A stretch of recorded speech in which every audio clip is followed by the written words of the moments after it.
नगर निगम में कई साल पहले खरीदे गए कंपैक्टर और व्हीकल लोडर का निरीक्षण नगर आयुक्त के द्वारा किया गया। नगर आयुक्त ने बताया कि निरीक्षण के दौरान उन्होंने देखा है कि खरीदे गए गाड़ियों में खराबी आ गई है, जिसे ठीक करवाने की जरूरत है। इसके लिए कंपनी को लिखा जा रहा है।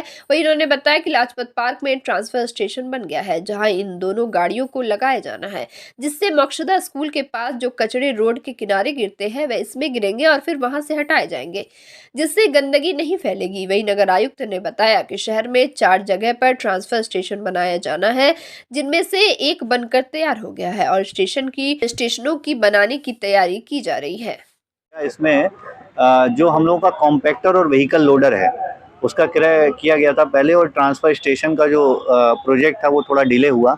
अभी जो है ट्रांसफर स्टेशन बन के तैयार है लाजपत पार्क में।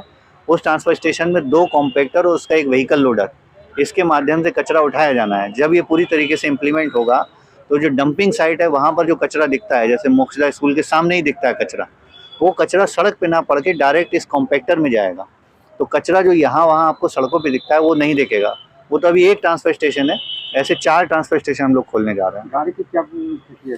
गाड़ी में जो अभी पाए हैं, इसका जो टायर है वो ठीक नहीं है, ट्यूब टायर सब खराब लग रहा है इसका देखते हुए ही प्राइमा फेसी में।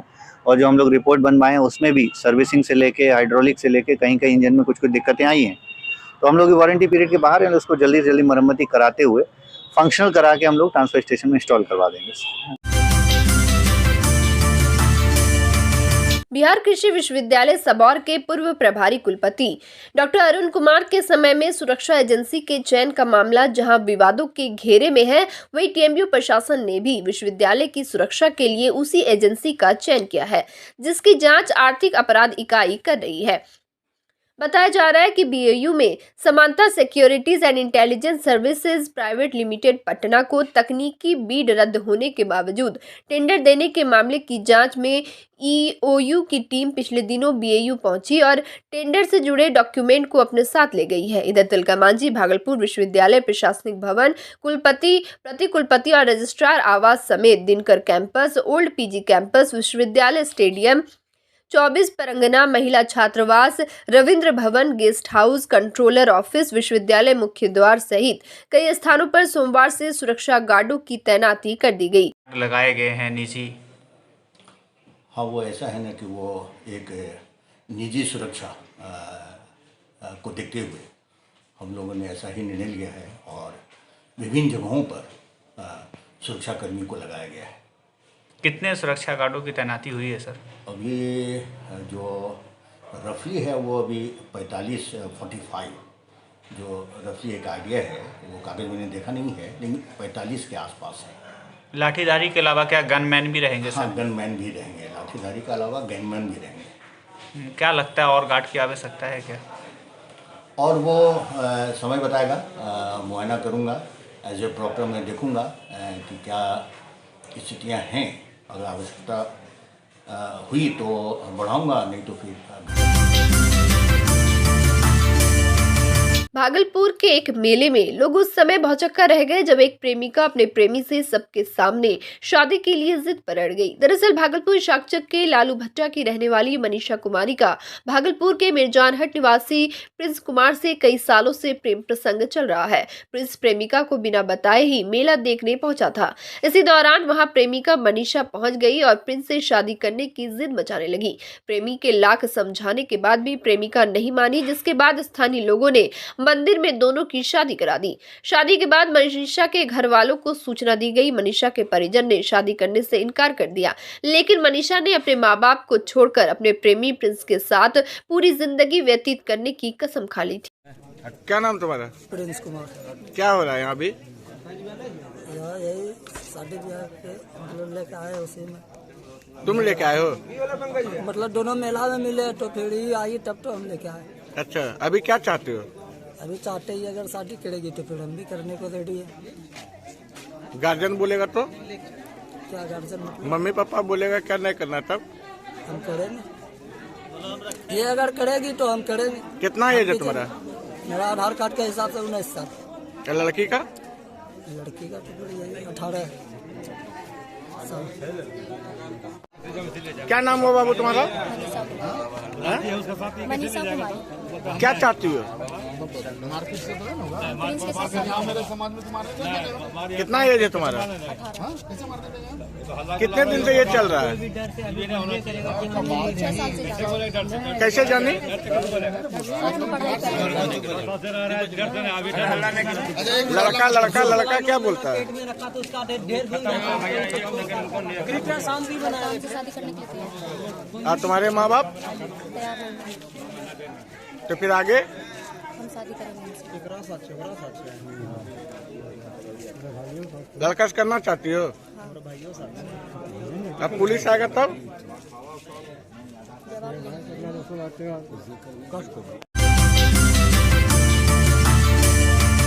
भागलपुर के गोराडी प्रखंड अंतर्गत उत्क्रमित उच्च विद्यालय विशनपुर जिछो परीक्षा देने आए 10वीं के छात्र का मंगलवार की शाम परीक्षा केंद्र से ही अपहरण हो गया। बताया जा रहा है कि यह छात्र द्वितीय पाली में उर्दू विषय की परीक्षा देने परीक्षा केंद्र पहुंचा था। छात्र की पहचान लोदीपुर का रहने वाला मोहम्मद तौसीफ के रूप में हुई है। प्रत्यक्षदर्शियों ने बताया कि पहले कुछ साथियों में परीक्षा केंद्र पर तू मैं हुई। उसके बाद वह लोग परीक्षा केंद्र से बाहर निकले। बाहर भी थोड़ी देर आपस में गहमागहमी हुई। उसके बाद से तौसीफ का कोई ठिकाना नहीं है।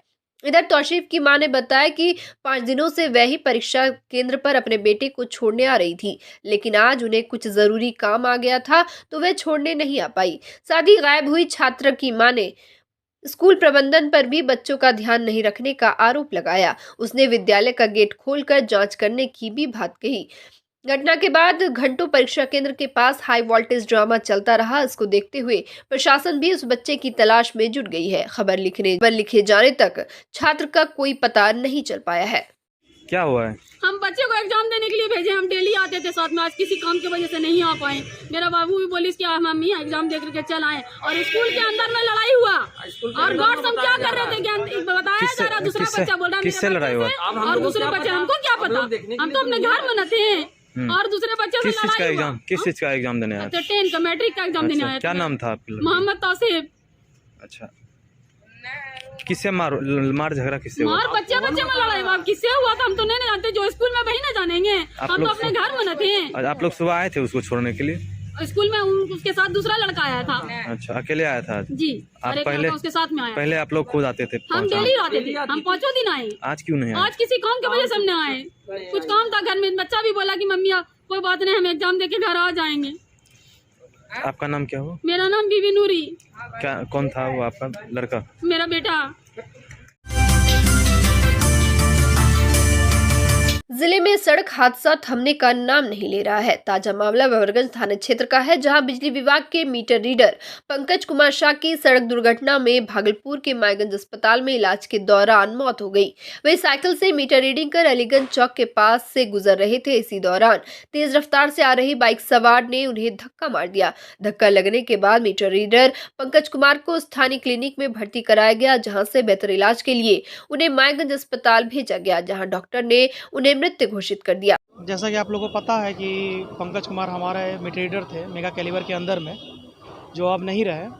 तो इसकी सूचना हम अपने अपर अधिकारी को दे चुके हैं, और ये सारे रीडर जितने भी रीडर काम करते हैं सबका ESIC इंश्योरेंस किया हुआ है। ठीक है, तो उसके अंतर्गत जो भी इनको मुआवजा मिलना है वो क्लेम करेंगे, वो मिलेगा इनको कंपनी के द्वारा। ESIC है, ESIC के द्वारा मिलता है। भागलपुर नगर निगम ने आज से वार्ड में कचरा उठाने के लिए ई-रिक्शा की शुरुआत की है, जिसे हरी झंडी दिखाकर मेयर डॉक्टर वसुंधरा लाल और नगर आयुक्त के साथ साथ विभिन्न वार्डों के वार्ड पार्षदों ने नगर निगम से रवाना किया। नगर आयुक्त ने बताया कि ई-रिक्शा से कचरा उठाने से यहाँ इन्वायरमेंट में इसका खराब असर नहीं होगा। वही छोटी गलियों में भी ई-रिक्शा जाकर वहां से कचरा उठाव करेगी। इसमें अभी 2 डस्टबिन बनाए गए हैं, जो एक गीले कचरे के लिए है और एक सूखे कचरे के लिए है। आगे इसमें एक मेडिकल वेस्टेज के लिए भी और एक डोमेस्टिक डस्ट के लिए भी बॉक्स लगाया जाएगा। अभी 51 वार्ड में 2-2 ई-रिक्शा दी जा रही है। वही लोगों के घर पर पहुंचने पर इसमें अलार्म बजेगी, जिससे लोग समझ पाएंगे कि कचरा लेने वाला आ गया है और आराम से अपना कचरा इसमें देंगे। वही नगर निगम को और सरकार को डिजिटल के खर्च में भी बचत होगी। जो ई-रिक्शा जो अभी हरी झंडी हम लोगों ने दिखाया है, इससे शहर वासियों से हम निवेदन करना चाहते हैं कि आप लोग इस चीज़ को समझें, ये बहुत अच्छी चीज़ें हैं। आप लोगों को बस मेरा ये कहना है कि गीला कचरा और सूखा कचरा दोनों अलग अलग डब्बे बने हुए हैं और उसमें ही डालें। और उसके अंदर भी 2 डब्बे और लगेंगे जिसमें आपको बायोमेडिकल वेस्ट डालना है और हजार्डस वेस्ट डालना है। दैट मीन्स हजार्डस वेस्ट हुआ जैसे आपके घर में शीशे टूट गए, कांच के बर्तन टूट गए, तो उसके लिए अलग डब्बा है। और कभी कभी किसी के घर में कोई बीमार हैं, बूढ़े हैं, उनको इंजेक्शन देने के लिए कोई आते हैं, उनका कॉटन है, गज है, निडल है, तो उसके लिए एक डब्बा अलग रखा जाएगा।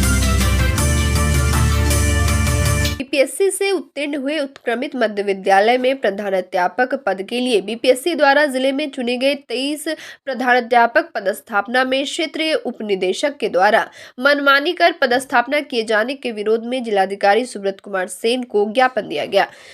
इन लोगों का कहना है कि माध्यमिक शिक्षा बोर्ड के डायरेक्टर के द्वारा पत्र जारी किया गया था कि मेरिट कम चॉइस के आधार पर प्रधानाध्यापकों की पोस्टिंग की जाए, मगर यहां ऐसा नहीं किया गया। जबकि शिक्षकों से 3-3 स्कूल का नाम भी लिया गया, लेकिन पदस्थापना में अलग ही स्कूल दिया गया, जिसका यह लोग विरोध कर रहे हैं और इसको लेकर पटना जाने की भी तैयारी में लगे हुए हैं, जहां शिक्षा विभाग के उच्च अधिकारियों से मिलकर क्षेत्रीय उपनिदेशक के खिलाफ आवेदन देंगे और माध्यमिक शिक्षा डायरेक्टर के द्वारा जो पत्र जारी किया गया है उसके अनुसार ही बहाली की मांग कर रहे हैं। प्रधानाध्यापक हैं जो कि उत्क्रमित उच्च माध्यमिक विद्यालयों का पद है। विद्यालय पदस्थापन में माध्यमिक शिक्षा डायरेक्टर का पत्र मेरिट कम चॉइस के हिसाब से विद्यालय आवंटन करने के लिए कहा गया है उनके पत्र के माध्यम से, लेकिन भागलपुर प्रमंडल में उस पत्र की अवहेलना हुई है और उस पत्र में पारदर्शी तरीके से कहा गया है विद्यालय आवंटन करने के लिए। लेकिन यहाँ जो विद्यालय आवंटन किया है माननीय क्षेत्रीय शिक्षा उपनिदेशक महोदय ने, किसी भी दृष्टि से वो पारदर्शी नहीं है। हम लोगों से विद्यालय की अधीक्षा ली गई 3-3 विद्यालय का सभी प्रधानाध्यापक से, लेकिन विद्यालय जो आवंटन हुआ है किसी भी 19 आदमी में से किसी को भी अपने अधीक्षा के अनुसार विद्यालय का आवंटन नहीं हुआ है। जबकि उन्हीं के पत्र के आलोक में, माध्यमिक शिक्षा डायरेक्टर के पत्र के आलोक में अन्य 4 प्रमंडल में एकदम पारदर्शी तरीके से मेरिट कम चॉइस के हिसाब से विद्यालय का पदस्थापन हुआ है। शहर में हवाई सेवा की मांग को लेकर पिछले साल भी मार्च में हवाई सेवा संघर्ष समिति के द्वारा 1 माह तक हवाई सेवा बहाल करने को लेकर आंदोलन किया गया था। वही समाधान यात्रा के दौरान मुख्यमंत्री से हवाई सेवा के बारे में पूछे जाने पर उन्होंने हवाई सेवा के लिए केंद्र पर ठिकरा फोड़ दिया था, जिसके बाद एक बार फिर से हवाई संघर्ष समिति के द्वारा आंदोलन की शुरुआत की गई है। घंटागढ़ चौक पर हवाई जहाज संघर्ष समिति के द्वारा नुक्कड़ नाटक किया गया। इसके साथ ही पैदल यात्रा कर लोगों को हवाई जहाज संघर्ष समिति के द्वारा चलाए जा रहे अभियान में आम लोगों को जोड़ने के लिए पदयात्रा भी की गई। संघर्ष समिति के लोगों का कहना है कि इस बार हवाई सेवा पूरी होने के बाद ही आंदोलन को खत्म किया जाएगा। 2022 को भागलपुर हवाई जहाज सेवा संघर्ष समिति के नेतृत्व में, तत्वावधान में आप जिस महापुरुष दीपनारायण सिंह का स्थल देख रहे हैं, यहाँ पर एक महाधरना कार्यक्रम का आयोजन किया गया था और ये आंदोलन 33 दिनों तक इस शहर में बिना विघ्न बाधा के पार किया। कोई बंद नहीं किया गया, कोई विध्वंस नहीं किया गया। और इसके मुतल्लिक मैं यहाँ के स्थानीय कमिश्नर दयानंद निधि पांडे जी को बहुत बहुत धन्यवाद देना चाहूँगा कि हमारे हवाई जहाज सेवा संघर्ष समिति के शिष्टमंडल को बुलाकर बातचीत किया और बातचीत भी बड़ा सकारात्मक किया और उन्होंने कहा कि प्रशासन की दृष्टि से जो भी सहयोग होगा हम लोग भागलपुर को करने के लिए तैयार हैं। नाबालिग के साथ दुष्कर्म मामले में एक युवक को आज 14 वर्ष की कारावास की सजा सुनाई गई और आर्थिक दंड के रूप में 1 लाख रुपए का जुर्माना लगाया गया। साथ ही पीड़िता को 6 लाख रुपए मुआवजा देने की भी बात कही गई। 13 फरवरी 2021 की ये घटना बाथ थाना क्षेत्र की है, जिसमें आरोपी को मुजरिम करार देते हुए आज जट्टा सिंह नामक युवक को यह सजा पॉक्सो कोर्ट के न्यायाधीश पन्ना लाल द्वारा सुनाई गई। गौरतलब है कि इस केस में जितने भी गवाह गुजरे सभी ने इस घटना का समर्थन किया। यह जानकारी पॉक्सो कोर्ट के एपीपी शंकर जयकिशन मंडल ने दी। में सजा के बिंदु पर रखी गई थी, जो बाथ थाना में 13/2/21 को दर्ज हुआ था दुष्कर्म का मामला नाबालिग के साथ। उस मामले में 16/2 को अभियुक्त जट्टा सिंह को दोषी पाया गया था दुष्कर्म मामले में और पॉक्सो की धारा में। उसे आज सजा के बिंदु पर रखी गई थी, जिसमें उसको 14 वर्ष की सश्रम कारावास की सजा दी गई है और 1 लाख रुपया आर्थिक दंड दिया गया है। अब पीड़िता को सरकार की ओर से 6 लाख रुपया मुआवजा हेतु दिया गया आदेश। इस मामले में जितनी भी गवाहें 5 हुई, सभी ने घटना का पूर्ण समर्थन किया और एक एक बात अपने गवाही में बताई और इसके पश्चात घटना को सत्य पाते हुए आज सजा के बिंदु पर थी, जिसमें कि उसको 14 वर्ष की कठोर सजा दी गई है। जनता की समस्याओं से रूबरू होने के लिए बिहार पुलिस जन जन तक पहुंच रही है। जन जन की ओर बढ़ते कदम कार्यक्रम के तहत 20 फरवरी से 27 फरवरी तक बाइक रैली के माध्यम से बिहार पुलिस प्रत्येक गांव एवं वार्ड तक पहुंचकर अपनी उपस्थिति सुनिश्चित करेगी और लोगों से रूबरू होगी। इसी कड़ी में आज मधुसूदनपुर ओपी पुलिस के द्वारा भतोड़िया गाँव के विभिन्न गलियों से गुजरकर वापस आरटीपीएस भवन में एकजुट लोगों से मुलाकात किया गया। पुलिस की टीम जनता की समस्याओं से अवगत हुई और उनसे सुझाव लिया। मधुसूदनपुर ओपी अध्यक्ष महेश कुमार ने कहा कि यह कार्यक्रम बिहार के डीजीपी आरएस भट्टी के आदेश अनुसार पूरे सूबे में चलाया जा रहा है। आज के इस कार्यक्रम में एसआई राकेश कुमार, एएसआई दिलीप कुमार, ग्राम पंचायत भतोड़िया के मुखिया मीठ नारायण मंडल, पंचायत समिति सदस्य मनीष कुमार यादव समेत काफी संख्या में पुलिसकर्मी और गणमान्य लोग मौजूद थे। नारायणपुर प्रखंड अंतर्गत चक्रामी गांव में बुधवार को एक पागल कुत्ते के काटने से मासूम बच्ची घायल हो गई। बच्ची को उसके परिजन ने पीएचसी नारायणपुर में प्राथमिक उपचार कराया एवं एंटी रेबीज का इंजेक्शन लगवाया। मिली जानकारी के अनुसार मासूम बच्ची फतेहपुर निवासी आरोही कुमारी अपने ननिहाल आई हुई थी, जहां घर की दहलीज पर खेलने के दौरान पागल कुत्ते ने हमला कर दिया। नाथनगर प्रखंड के रत्तीपुर बेरिया गांव के लोगों की जिंदगी चचरी पुल के भरोसे कट रही है। बाढ़ आ जाने पर पूरा गांव जलमग्न हो जाता है और लोगों को ऊंचे स्थानों पर शरण लेना पड़ता है। उस दौरान चचरी पुल भी पानी में बह जाता है और लोगों को जैसे तैसे आना जाना करना पड़ता है। प्रत्येक वर्ष स्थानीय जनप्रतिनिधि और ग्रामीणों के सहयोग से इस चचरी पुल को बनाया जाता है, जबकि कमजोर हो जाने के कारण पुल भार नहीं सह पाता है और गिर जाता है। कई बार लोग इस पुल से आवागमन के दौरान नीचे भी गिर गए हैं।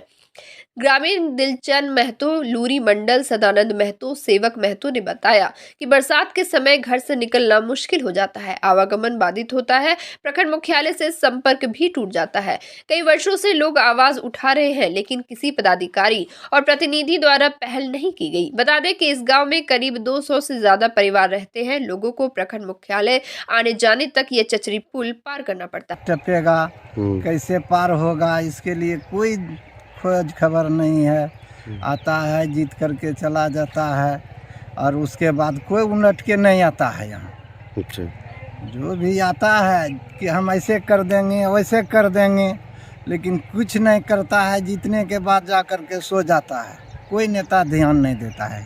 आप लोग को हम लोग को दिक्कत तो कम से कम रखिए कि 30-40 बरस से यहाँ गांव बस्ती है और इतना दिन से कोई नेता ने ध्यान नहीं दे रहा है। दिक्कत हम लोग को बहुत है। जब पानी का बाढ़ आता है तो हम लोग पूरी तरह से डूब जाते हैं, घर द्वार भांज जाता है। किसी तरह बाल बच्चा के लेकर हम टीला कोठी पर जाके शरण लेते हैं, वहाँ भी कोई इसी तरह का हमको सुविधा नहीं। और ये देख रहे हैं हम शहर से कितना करीबी हैं। बहुत ऐसा नेता आए, आश्वासन देकर गए कि मैं ये कर दूंगा वो कर दूंगा, लेकिन कोई ऐसा अभी तक नेता नहीं हुआ है कि गरीब को कुछ मदद किया जाए। हम लोग इतना माने इस पानी से गरीबी से और तरह से जूझ रहे हैं कि कोई सरकार दथी करने के लिए नहीं तैयार है। और हम सब इतना समाज यहाँ 4-5 बस्ती मिलकर यही बांस के पुल मुखिया जी है बेचारा वो देते हैं और यही से समाज पार होता है।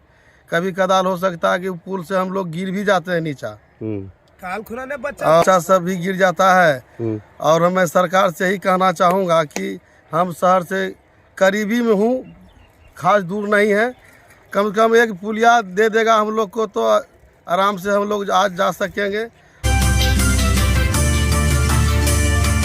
बीपुर में बुधवार को helping hand charitable trust Mumbai के द्वारा यूसुफ मेहर अली सेंटर खादी भंडार बीपुर में गरीब असहायों के बीच कंबल का वितरण किया गया। इस दौरान 70 गरीब निसहाय लोगों के बीच यूसुफ मेहर अली सेंटर के कोऑर्डिनेटर रविंद्र कुमार सिंह के नेतृत्व में कंबल का वितरण किया गया। इस अवसर पर मुख्य अतिथि डॉक्टर वेंकुट प्रसाद यादव ने कहा कि मानव सेवा ही सच्ची सेवा है। मौके पर सेंटर के सदस्य रंजीत मंडल, श्याम कुमार सक्सेना, सुनील कुमार, अनिल सिंह, सोनी देवी सहित कई लोग उपस्थित थे।